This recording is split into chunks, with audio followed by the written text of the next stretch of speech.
Namaste. Welcome.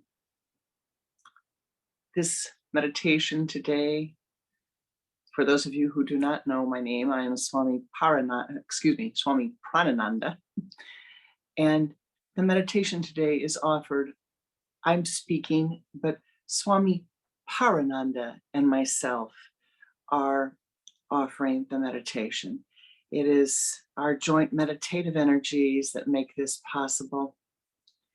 And we dedicate this teaching today to the teachers of our lineage, Om Shri Babaji, Lahiri Mahasaya Ji, Shri Yukteswar Ji, Paramahansa Yogananda Ji, Shri Shali Ji, Goswami Kriyananda Ji. We also dedicate this to our first teachers, to our parents, that they have that which they need the most at this time. That as they walk through sometimes challenging times in their lives, that they remember their goodness and that we feel and appreciate their goodness. Namaste.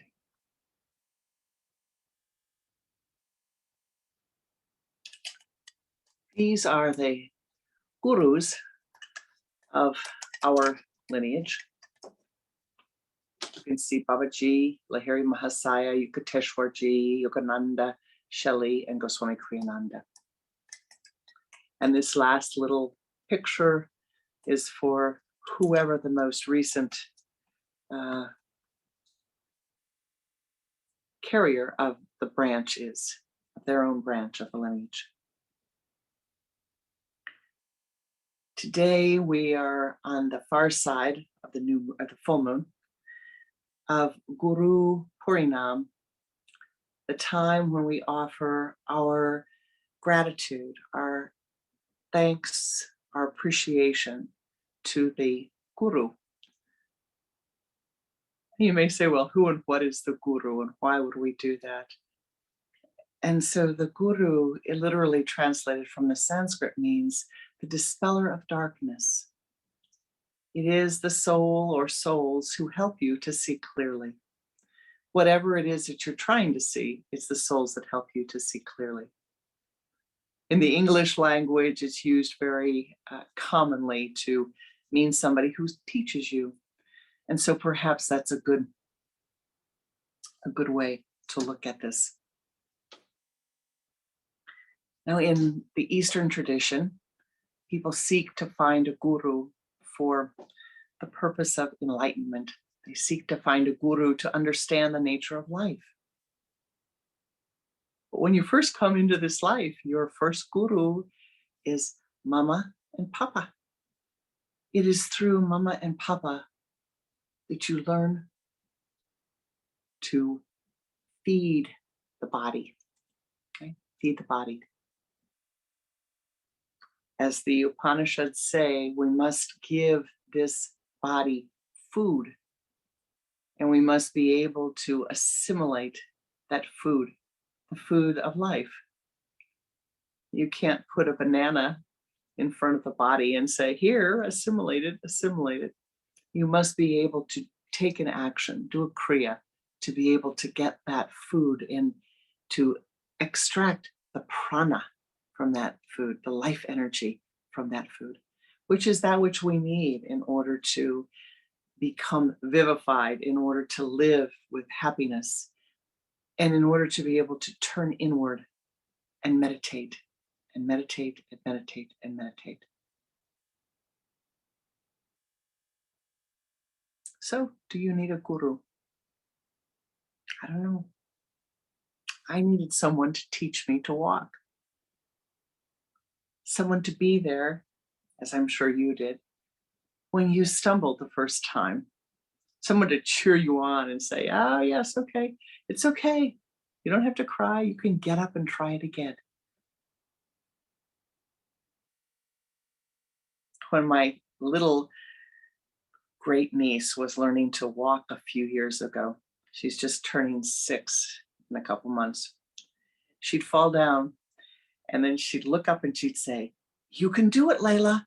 You could do it, Layla. And she'd push herself up and try again. When she was trying to climb the gymnasium at the jungle gym at the park, she would say, "You can do it, Layla. One foot in front of another, one foot in front of another." And she talked to herself. And I thought, what a great mystic that child is. She's affirming to herself with her own vak, her own voice. You can do it. You can do it. But somebody had to tell her that. Her father and mother always, when something happened, would say, "You can do it, Layla. You can do it." And thus she was able to do it. And so the same is for you. The same is for me. Now, some of us spend our lives like the disciples. There was once a guru who had an ashram. No running water in the ashram. And the 11 of the disciples sat around every day and they studied the Vedas, and they had a wonderful, they'd get up in the morning, they sit and they meditate and they'd study and study and study and study. And the 12th disciple would get up every morning, go down to the river, carry the buckets of water up, put them in the big bucket, and he'd be chanting, Om, Om, Om. Some days he'd chant, Om Gam Ganapataye Namaha, asking Lord Ganesh to help lighten his burden. And other days he'd chant, Om Gum Guru Bhyo Namaha, calling upon his guru. But he never made it to the room to study. Every day, water up and down every day. And all the other disciples, they drank the water, they cooked with the water. And they were very envious of him because he was the favorite of their guru. So I kind of groused a little bit, one day, and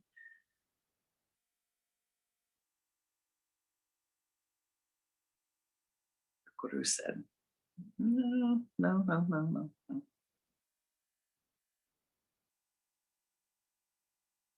Be silent. A couple weeks go by, and he asks a question. All the 11 disciples sitting around him. Goes around the circle. First one answers. Fifth one answers. 11th one answers. No, nobody can answer the question of the guru.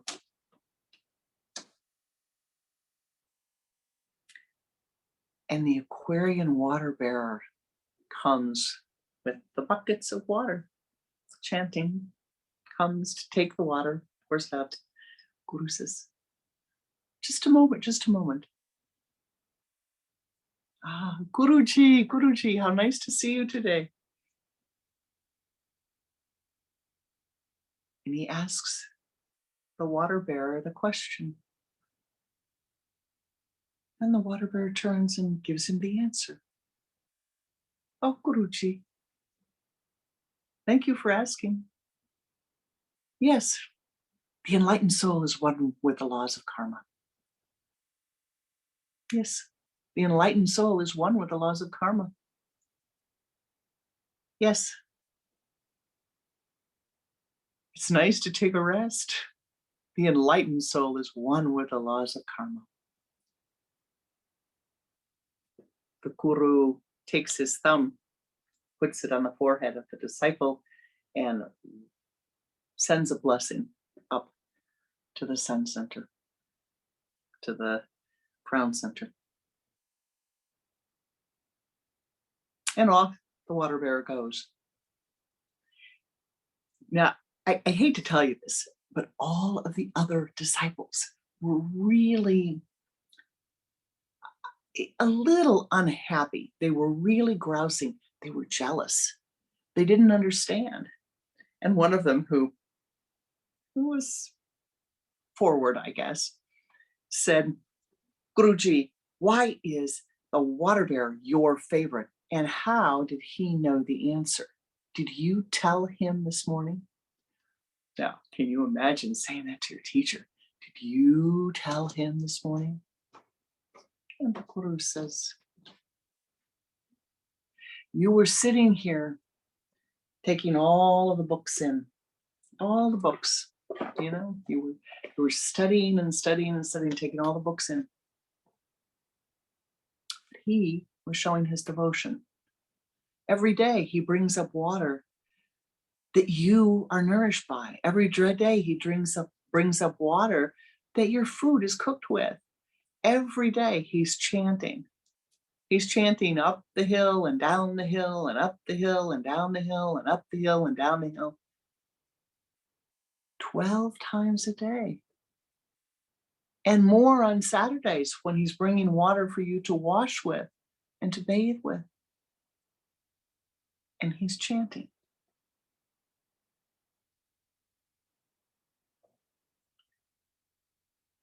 The divine is helping him. God, if you will help him. His Ishtadevata, if you prefer, is helping him. Life is helping him. He is gaining wisdom as he does his practice. And yes, wisdom, expanded horizon of awareness over and above that which you have been able to gain, he has gained.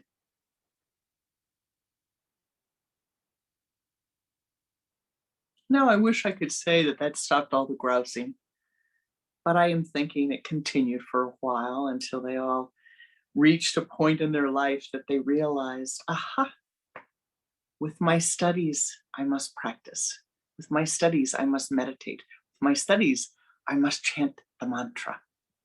Whatever that mantra is, with my studies, I must also do a Kriya, do these other things.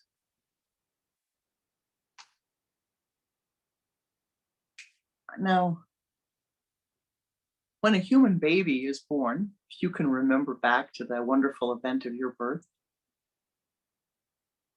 you will remember that you did not have the skill at the first time you were born to feed yourself. With little prompting, the automatic sucking mechanism is used by the body, begins to be used by the body. But if the food is not put up to the mouth, the child cannot absorb the food. In a very short time, the parent has to give the child a more solid substance than just the milk in order for that child to begin to grow and to assimilate the prana of the earth. So all the prana that's in the physical body that you were born with comes from the mother's body. All the prana comes from the mother's body. And then at the time that you are born into this physical body, you must learn again, remember again the skills that you needed. And so on this most precious and sacred day, this Sunday after the full moon, in which we honor our teachers, I'd like to take a moment with you to go back in time, to go back to your beginning in this incarnation.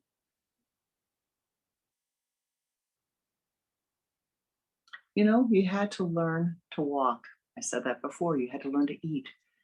You had to learn the most difficult, really the most difficult of all tasks, and that is to form sound.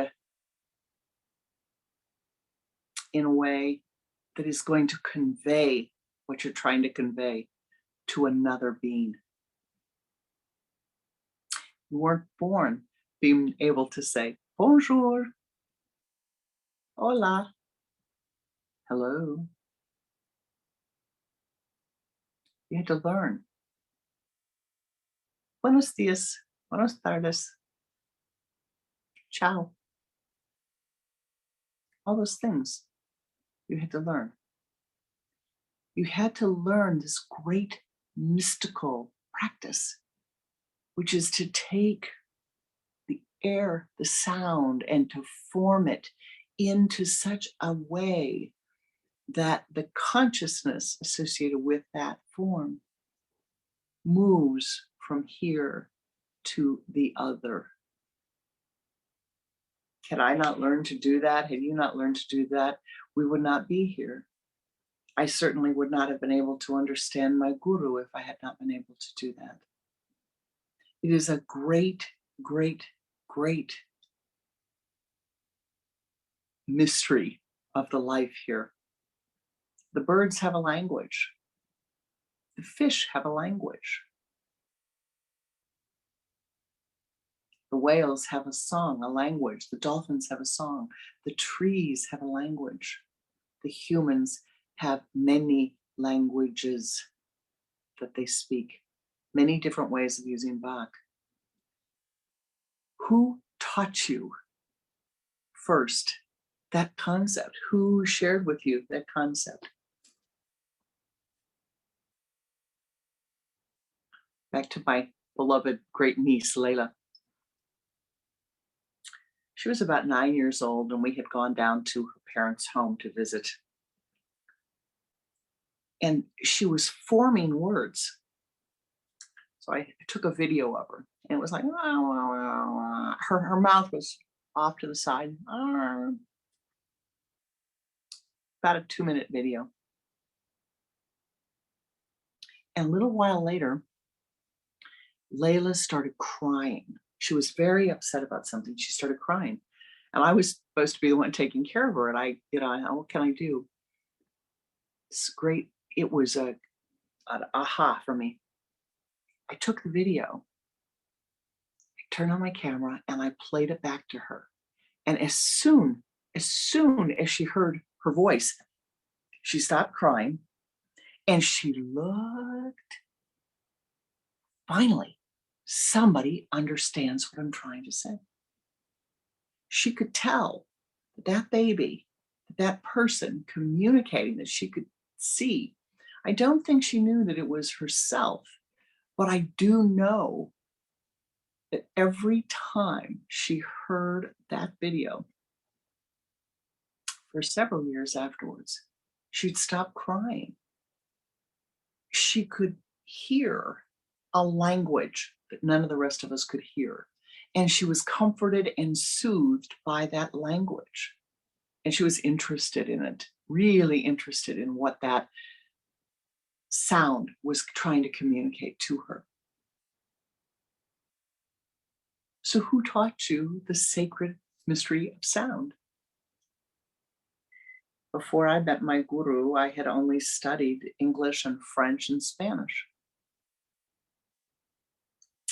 But one of the great spiritual disciplines that Goswami Kriyananda taught, I don't know how many enjoyed it, but he taught the science of studying language as a way to expand your horizon of awareness, as a way to expand your ability to communicate.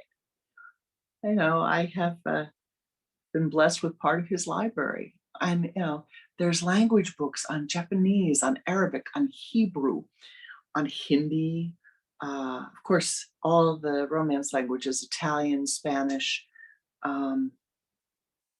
German. He spoke German very well. Chinese, both Mandarin and Cantonese. Of course, Sanskrit and English and Italian. Oh, and there was Korean also. He believed that if you were going to go visit someplace that you needed to study the language. But he also believed that studying the language expanded one's horizon of awareness. He knew, not believed, he knew that if you did that, you would.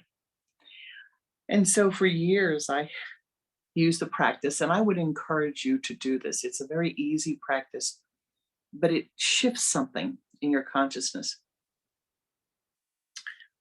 That is, I used to do it because I travel a lot. I'd go to the back of the pamphlet in the airplane, and they have all the directions to get to the different airports in different languages. And so I would sit and I would read one after the other, after the other, after the other, different languages, saying the same thing. And then try to copy them out, write them out, just like you do when you're practicing mantra. It's Sanskrit, you say it. I say Om. You can see from the ink on my hands, I've been practicing it. Om. And I draw it out. It changes your horizon of awareness. Who taught you language? Who taught you this concept and enabled you to communicate? You learn from the time you're very little. Most of us learn how to get along with others, how to share with others, how to communicate in a civil and cultured way, I hope, in a gentle way, I hope. But there's always, always, always in our lives the need to do that ever more skillfully, to do it ever more wisely, to do it with ever greater insight into the consciousness of the person that you are communicating with. Remember the story of Shelley G. The plumber was coming to visit, and Shelley went to the library and took out 2 books on plumbing and studied them so he could use language that the plumber understood in order to be able to communicate about Kriya Yoga and breathing Kriya. Isn't that marvelous? He didn't expect the man to learn to think or speak the way he was speaking. He moved. He moved his consciousness to speak the way the other could understand. A great mystery in this, a great mystery that we learn from the teachings, a great mystery that we learn on this day of celebrating and honoring our teachers. How do you see what the other needs to hear? How do you find what the other needs to know? What's important to say to them?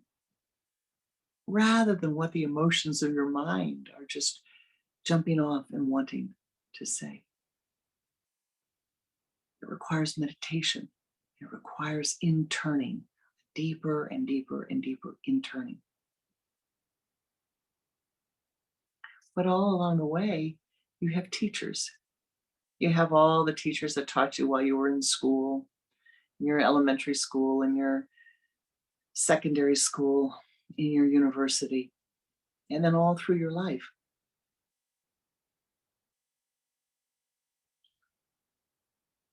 Those people who are the most irritating in your life, those people who are the most challenging, those people whose personalities you don't like, those people who are hard for you to be around, those, my beloved, are your biggest teachers. They're your best teachers. You can look at the way they're living their lives and say, well, no, not that. I do not want that. I do not wish to live like that. And so your life is filled with teachers, people that you work with, your bosses, coworkers, your neighbors, your next door neighbors. You're living in an apartment and the person upstairs stomps across the floor. No, I don't want to live like that. Oh, that's irritating when they do that.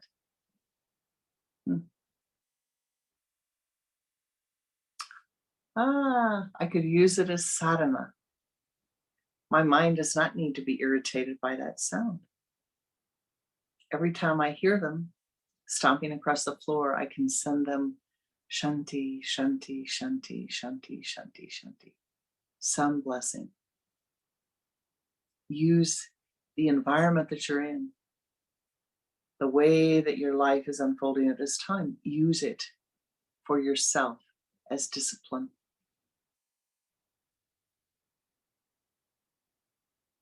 Pranananda and I know that today there are those of you who are here who are taking care of your parents.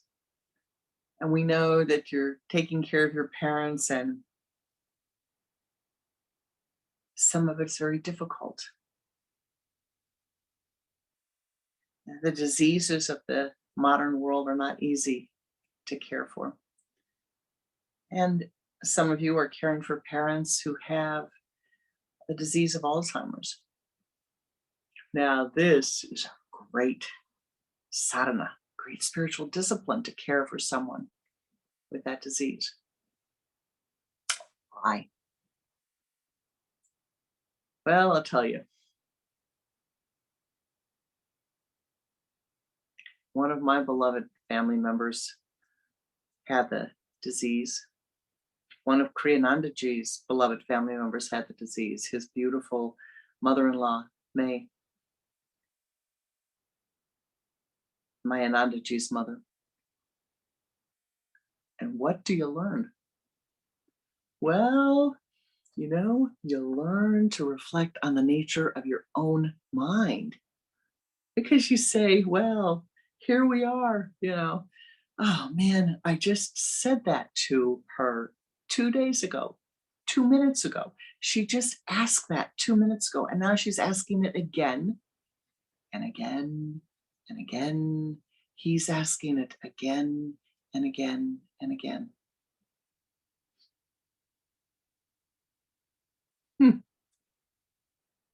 Does your mind ever do that? Does your mind ever repeat the same thought again and again and again and again and again? Does your mind ever get attached to or glued to a thought?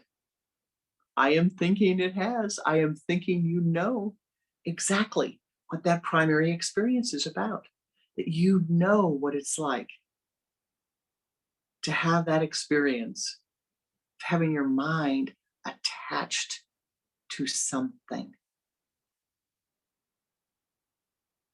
And the attachment to that thing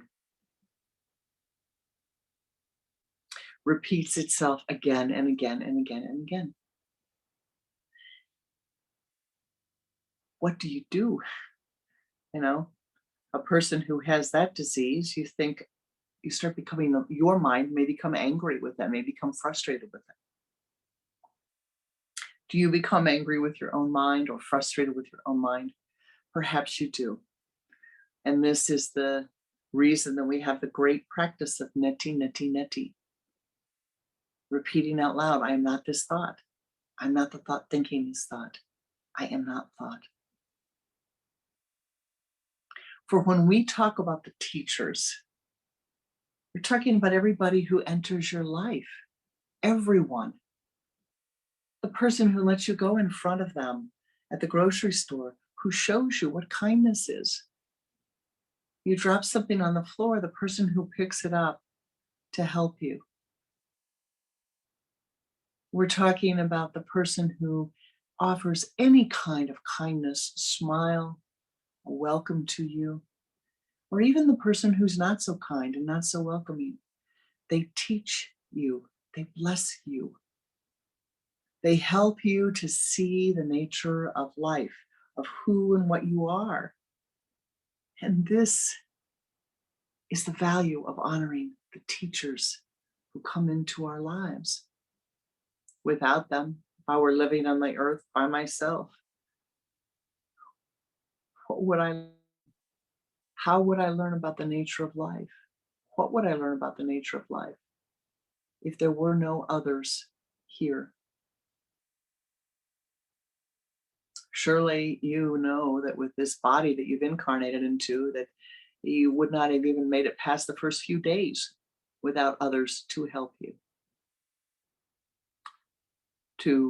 with water, with food, with nourishment, with warmth.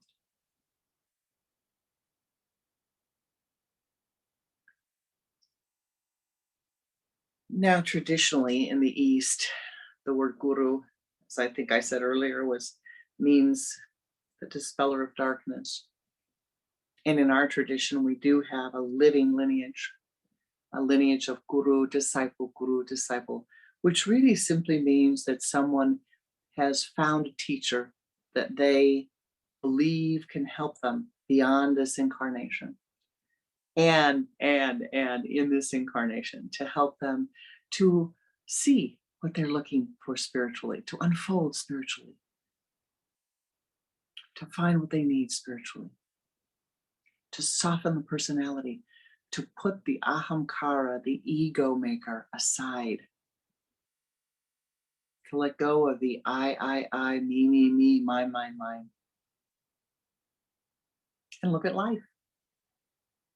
To let go of the I'm so disappointed. I never had this thing that I wanted. If you want it and you dream it, in time you will have it. In time it will be just as you dream. You think you've dreamt it for 30 years and it hasn't manifested? Keep dreaming it. Keep dreaming it. And if you want it, it will manifest. Maybe not in this lifetime, but it will manifest. If you wish it and you concentrate on it and you hold it, it will manifest.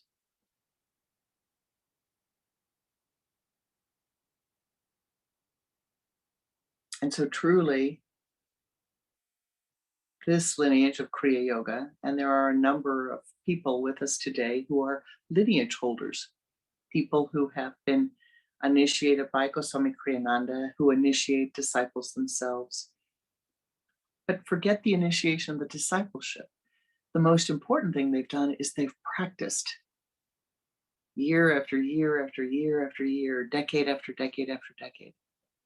And they have attained yoga siddhi, the ability to bless because of their practice, the ability to share with you because of their practice. Swami Pranananda plays the flute.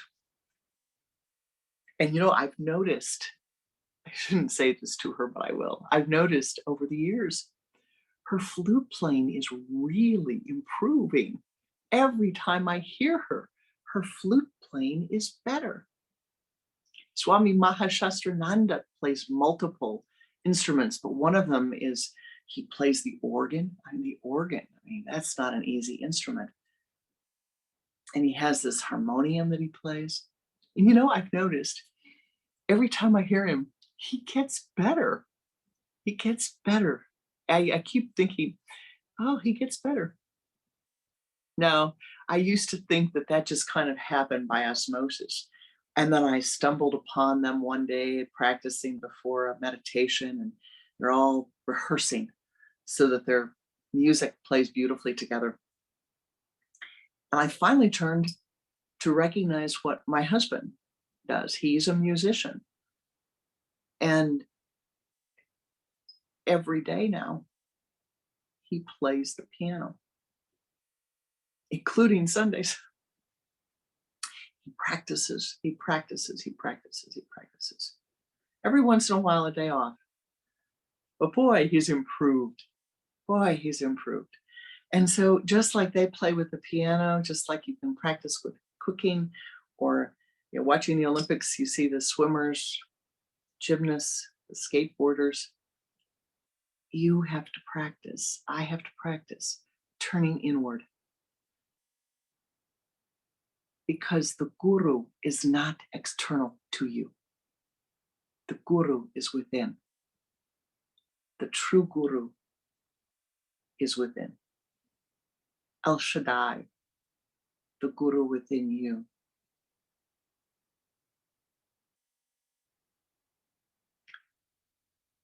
quiet the mind, turn inward.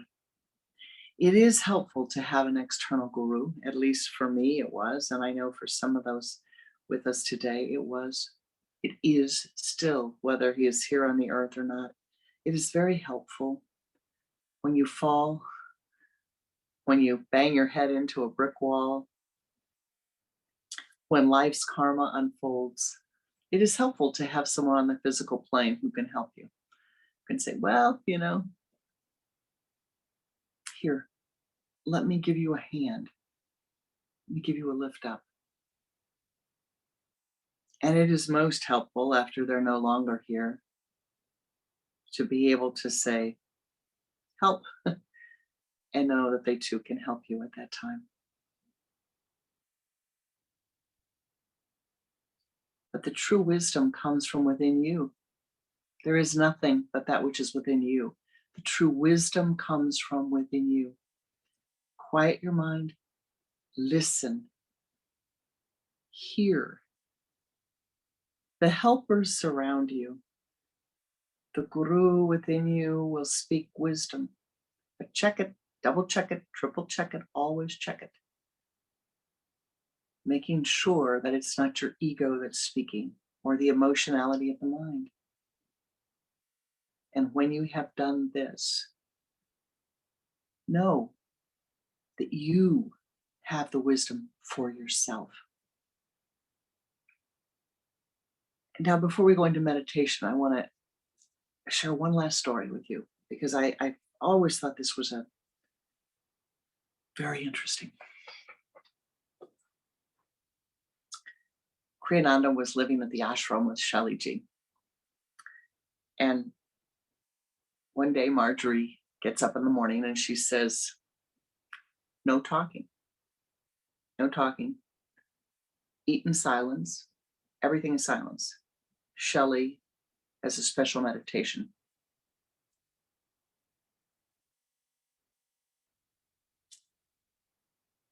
Day 1 goes by, day 2 goes by, 3 days go by. No talking, quiet silence. Shelley comes out of the room. Still no talking, until the guru says to talk, no talking. So late in the day, when he comes out of the room, he puts his hand like this. This was Shelley's way of saying, okay, you can ask your question. And Kriyananda's just bubbling over. He wants to know, because he could tell by the glow in Shelley that he had been in front of God, that he had attained God consciousness. Shelley was just glowing. Well, what was it like? What was it like? What was it like? Did you get the answer you were seeking? Yes, Kriyananda, I did. Yes, I did. But it doesn't matter.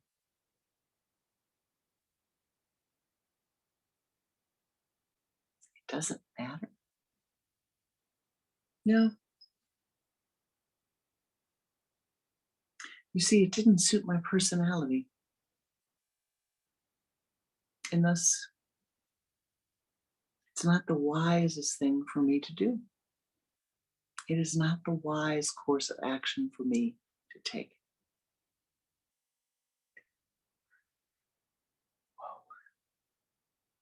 You spent 3 days in meditation, turning inward, to get to the feet of the divine, to ask a question, and you get the answer, and it's not the one you were looking for.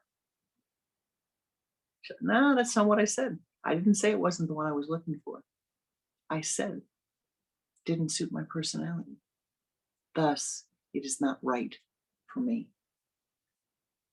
And my beloved, that's the inner guru. That's knowing what is right for you. What is right for you? Turning to the guidance of the divine, turning to the guidance of life, turning to the guidance of your guru, but your inner wisdom, quieting the emotionality in the mind.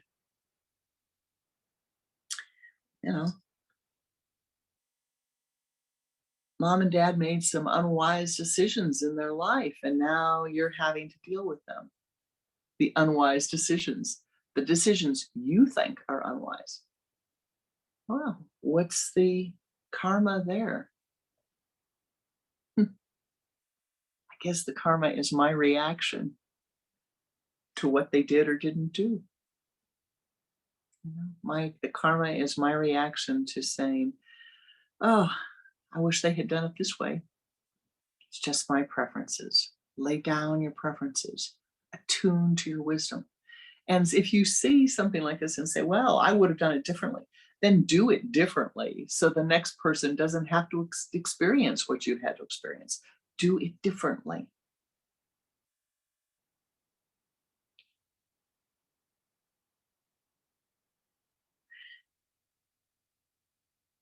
I said I was going to end with that. I want to end with something to send a blessing to a person, and then we're going to go into a meditation together.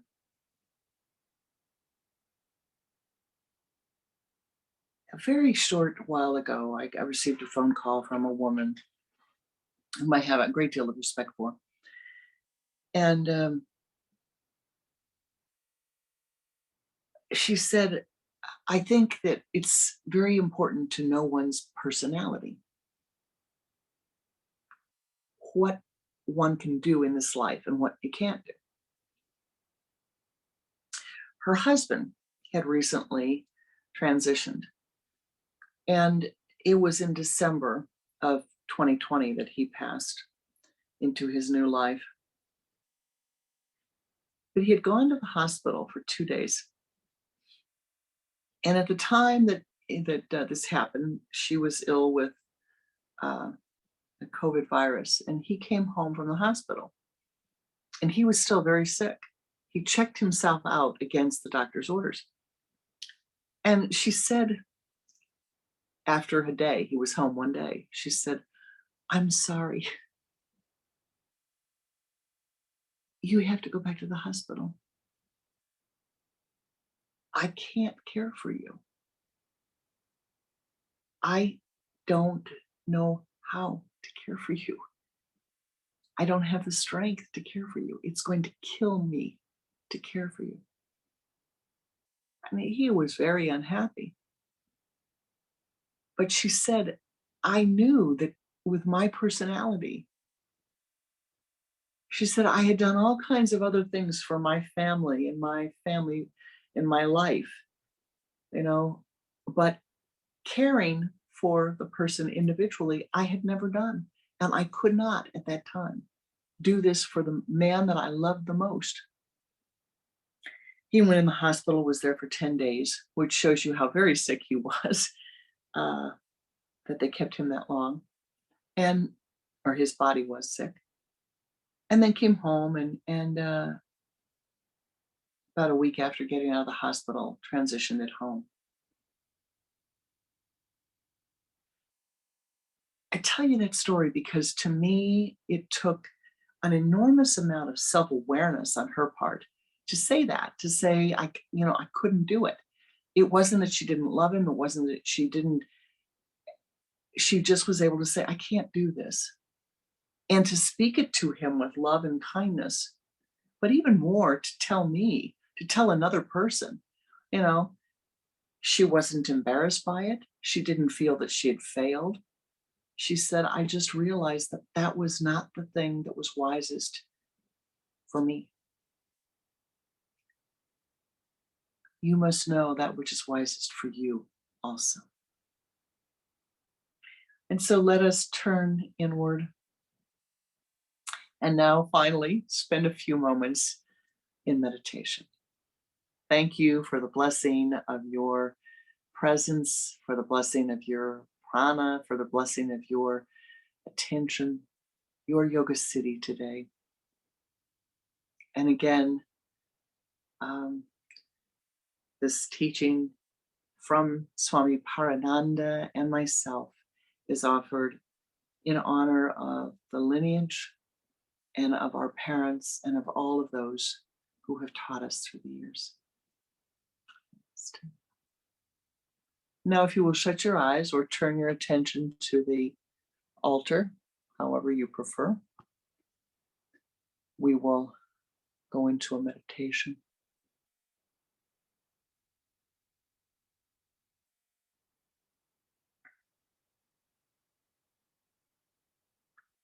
Focusing your attention at the sun center, at the point between your eyes. Turn your head to the left with a double exhalation. Bring your head back to the center and begin to watch your breath. Take 3 long inhalations and exhalations.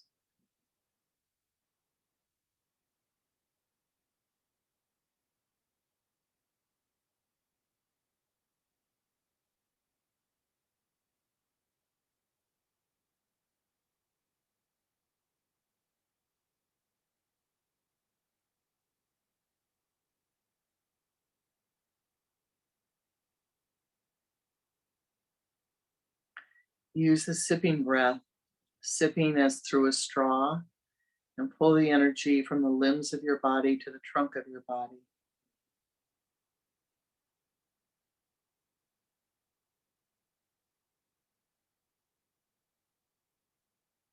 From the trunk of the body, pull the energy into the spinal column.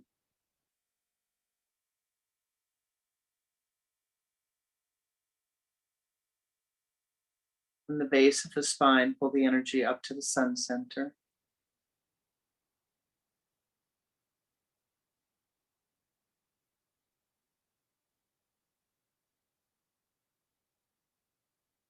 Take that energy as the golden ball of light and move it in front of you about 3 feet.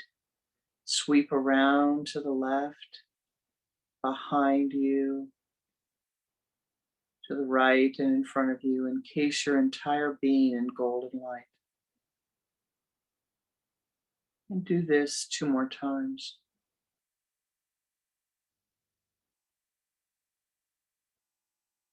Expand this golden ball of light. And now ascend upward. Ascend at a 45-degree angle above the room you were in, of the house, the building, ascending above the city, the continent. Ascend as high as you are able into the highest realms. Entering the high place.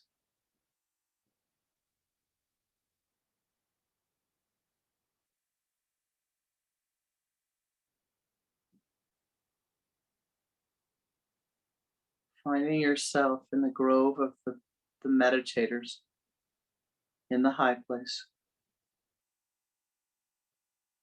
Find a comfortable place to be.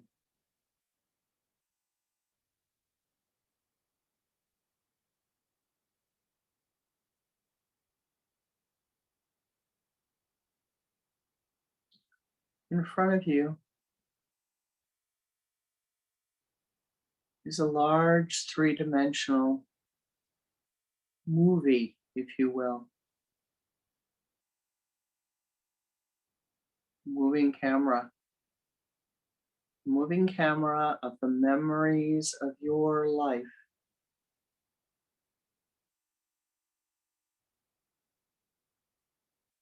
Seen walking into your mind's eye, rising in the mind's eye, present in front of you, your teachers,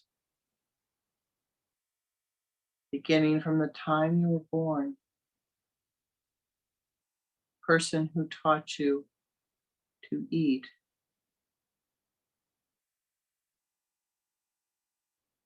person who taught you to walk, who encouraged you with walking,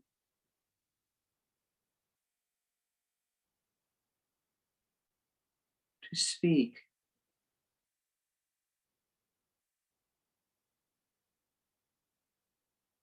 to read,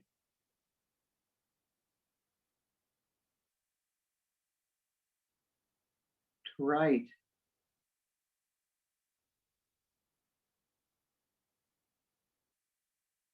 to understand mathematics,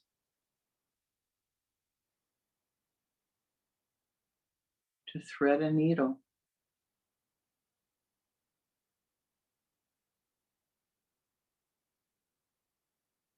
to tie your shoes,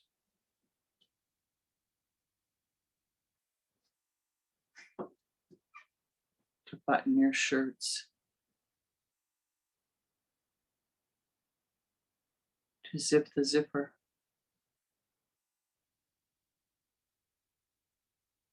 to write the thank you notes,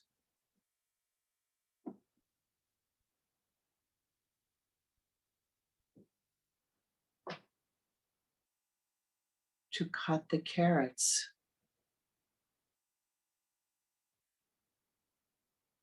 to peel them,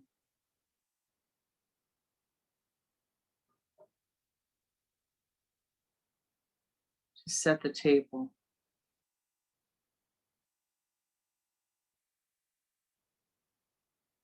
to speak politely.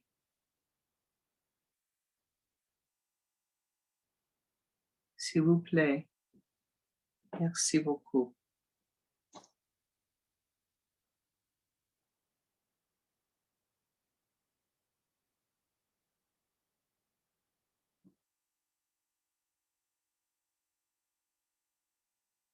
The person who taught you to sing, to drive,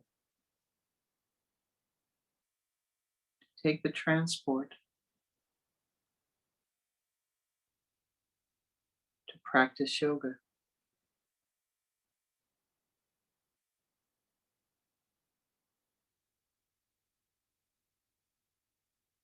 Do the work you are doing in the world.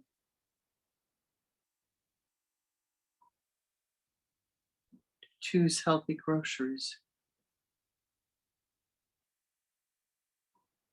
To travel.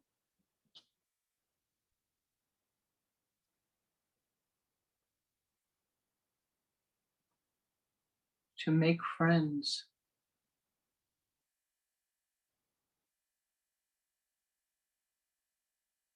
And now see those spiritual preceptors, those people who helped you spiritually to learn to meditate.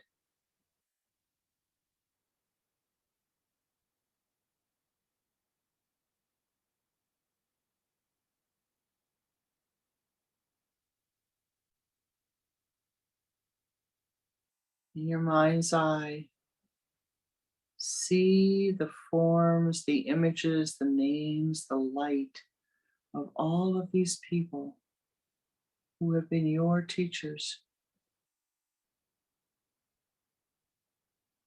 to this moment in time.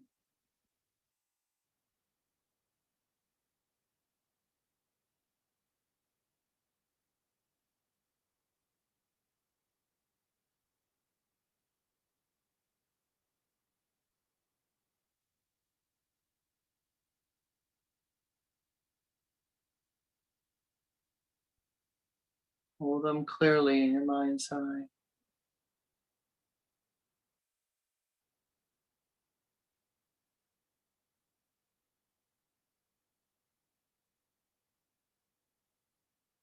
And in your mind's eye, smile at them. Feel your heart opening with the wonder of how you have been helped in this life.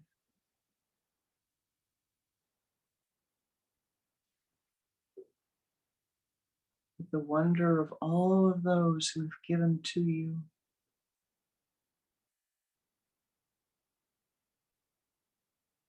With the wonder of those who have blessed your life.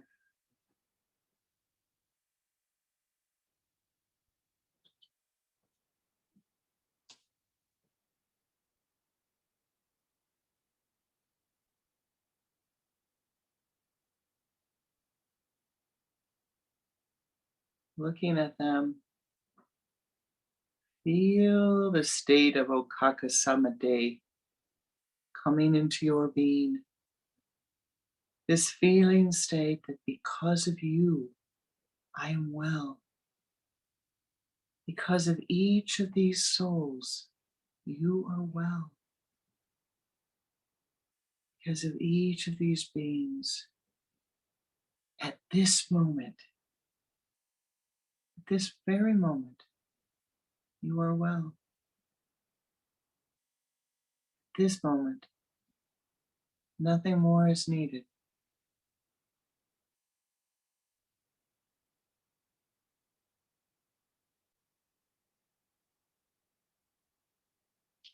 Take fullness from fullness, and fullness remains.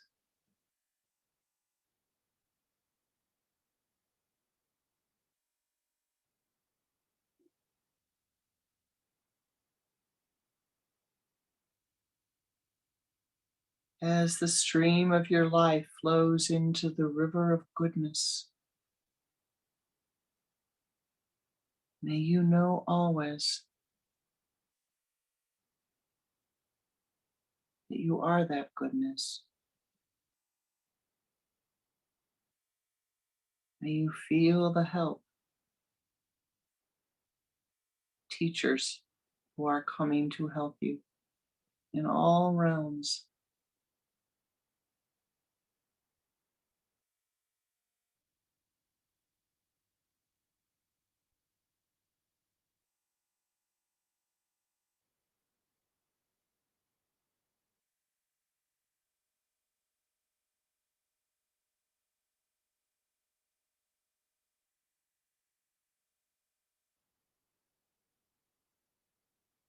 This moment, may you feel those blessings pour forth upon you. Ananda,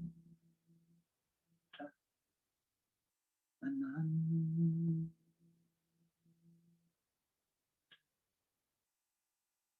Ananda,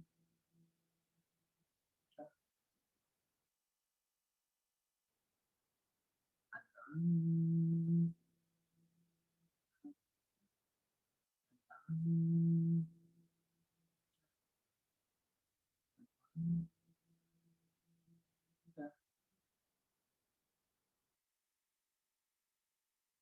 Ananda,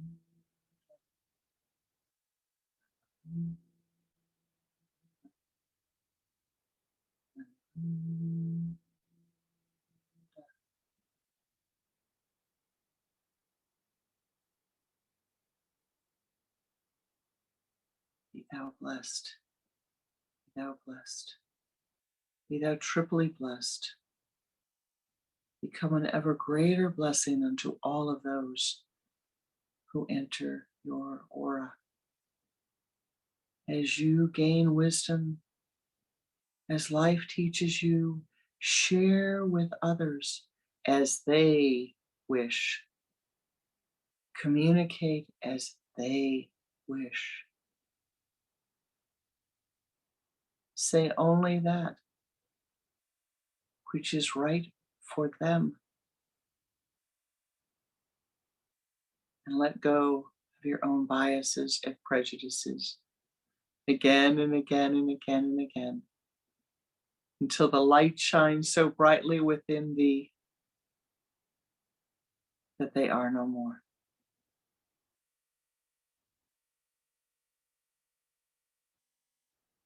Guru Brahma, Guru Vishnu, Guru Devo Maheshwara, Guru Sakshat Parabrahma, Tasmai Shri Gurave Namaha.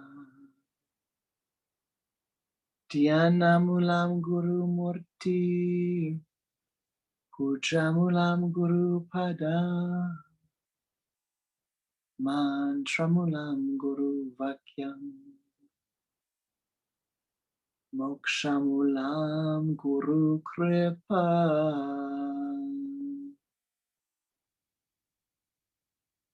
Mokshamulam Guru Kripa,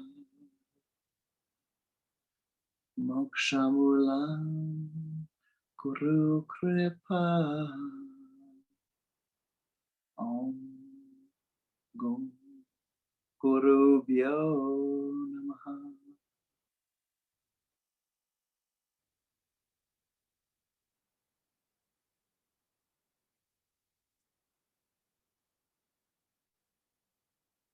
Thank you for your blessing. Thank you for the joy that we have shared, the time we have shared together. May the rest of your day, may the rest of your days be blessed. Truly, truly, it has been a blessing to be with you. Namaste.